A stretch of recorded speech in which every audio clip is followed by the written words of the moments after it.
skandal trying to sell access to Prince Andrew for $750,000. Sarah Ferguson, the Duchess of York, is reportedly threatening to flee England for the U.S. Let's hope Arizona isn't the first state on her wish list.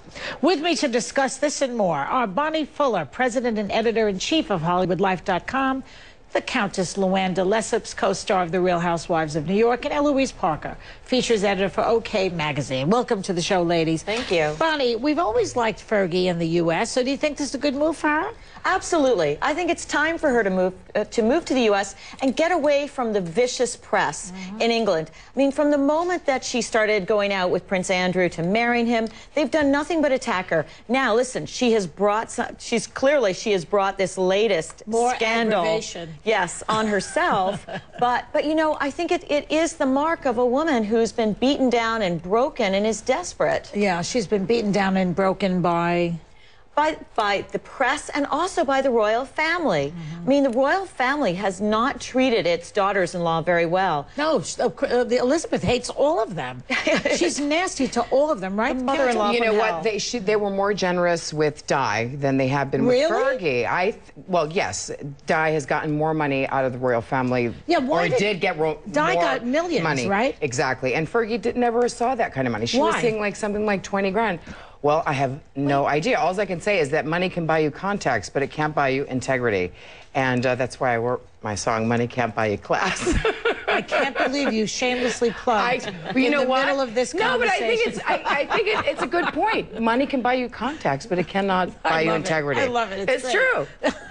She's going, what? Does somebody know in this group why Princess Diana got all that money? Is it because she didn't have Raoul Felder, the other one, or is it because she has the heirs to the throne? You have to remember that Princess Diana was married to the heir to the British throne. Her sons are second and third in line. Now Prince Andrew is fourth in line to the throne. Her daughters are fifth and sixth. She's kind of moving more into the more minor royal territory. So Diana was always more important in royal terms than Sarah Ferguson. It was all about the boys.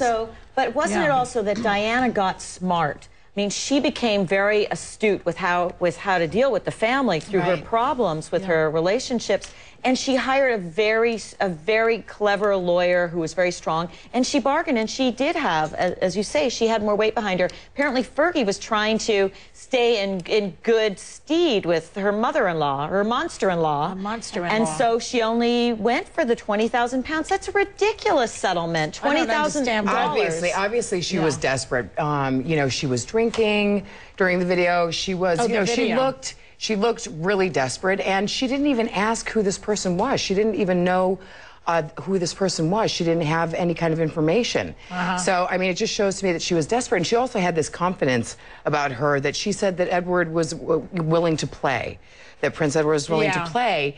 And so, for me, it doesn't seem like she went in there alone. It seems to me somehow that they were in cahoots. Well, not according to what she said. Let's play that. She says that Andrew was not involved in the Fergie's deal-making, and in the video, she keeps him out of it. Take a look at this. He never does accept a penny for him. No. No, he does not. No. He does not, will not, and he is completely white in the way. I mean, they live in the same house. How could don't her footmen speak to his footmen? You know? I mean, they're in the next room. They must know something is going on. She says they're the best friends, divorced friends. Yeah, they live together. I cannot believe that Andrew knew nothing about this. I just can't believe it. I agree with you. I think he knew, even if he didn't want to know, I think he knew that she was having to take care of business. He's very well aware of her financial straits. It's why he has her live with him. And why doesn't he just give her money? Well, maybe he doesn't have the money. Come on. Does he have the money? On. He has a job working in finance for the UK. I don't know exactly what he's doing, but I don't know how much money he's making. But if he's only allotting her $20,000 or so a year, that's based on his income, I suppose. So it doesn't sound to me like he's making a lot of money. It doesn't sound, you know, like the purse strings of the Queen are opening up. I don't buy it. They're one of the richest families in the world. Of course they're the richest. Eloise, come on, help me out here. Even married royal couples are often living virtually separate lives. So divorced royal couple, even though they're living under the same roof, they're traveling so much, I think there's a very good chance that they wouldn't have had a question serious, conversation about this. And you have to remember that, Sarah Ferguson, she's a spokesperson, a writer, a charity patron, film producer, television personality. Yes. And don't you always want to show your ex how well you're doing and be like, look at all this stuff Well, I've got the on thing about him is he has some suspicious activities and connections in Kazakhstan and Abu Dhabi. Which is in the Sex and the City movie. Right. It looks like there's a lot of money there. I think he needs money, actually. Me too. I don't think that he actually has access to a lot of money, like his older brother or like his mother.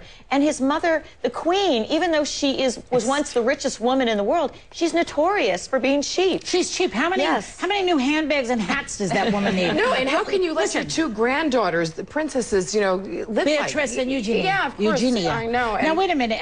Kazakhstani paid millions more than its value for Andrew's old home. Okay, he spends a lot of time in Kazakhstan. So even just that money that he got, millions and millions for a house in wherever it was, that sounds like he's got some money. Okay, now let's talk about the sting operation. Do you think it was unfair? Some people say it was entrapment. I feel, it is a sort of entrapment, and it is unfair. I mean, to lure her into this trap. I mean... But on the other hand, listen, I believe she was doing this. They had reason. It was her terrible mistake. And I think, though, that she got into these desperate straits because she has repeatedly overspent. I mean, maybe this woman is a spendaholic. Yeah. I think she seriously has a problem with living large. She likes to live large, and she gets $20,000 a year. Where does she come to be living so large? Well, I think that she relies on a lot of her very wealthy friends. And, and I think this is why she was so desperate to make some extra money. Isn't it true, Eloise, though, that this guy had some tips that she had done this sort of thing before? I believe so, yes. Tell me about that. The News of the World is one of the most aggressive British tabloids, and, those reporters are always going to go out on a sting. Whether you approve of that method of news gathering or not, the fact is it was the Duchess of York's grave error of judgment, not theirs, that's led her into this mess. That's right. And, I can also understand if she's a spendthrift, why Andrew and the family doesn't want to give her money. Why would they? If she just blows it, why would they keep giving it to her? But don't you think that I think that they would have been much better off if they had given her a proper settlement, if she had an income, and if they actually, they have a large team of people around them. How about having somebody to help her and help her an advisor in a positive manner, rather than just looking to hang her out to dry? Because she is their royal embarrassment now. I don't think it's worth it for the Queen to have things like this happen. Well, she's been through it before with Diana. We all saw the movie The Queen, where you saw what she went through there. You would think they'd have some sense, some public relations sense at this point, because this could be another movie. They've frozen her out since 1992, when her and Andrew separated. This is almost 2 decades of the Duchess of York being frozen out by the royal family. On the one hand, of course, you would think that they would be trying to do some damage limitation here and take care of her, but it seems to me that they just washed their hands of her years ago. She doesn't even get invited for Christmas. Even her children her daughters go alone. The children go without her. I think it's terrible. They're so mean. Well, they are descendants of Henry VIII, okay? I've been watching The Tudors. All my conversations are based on TV shows now. It's very off with their heads. Off with their heads. They're genetically not that nice a group. Right. Okay, thanks, everybody. And check out Luann's single, Money Can't Buy You Class.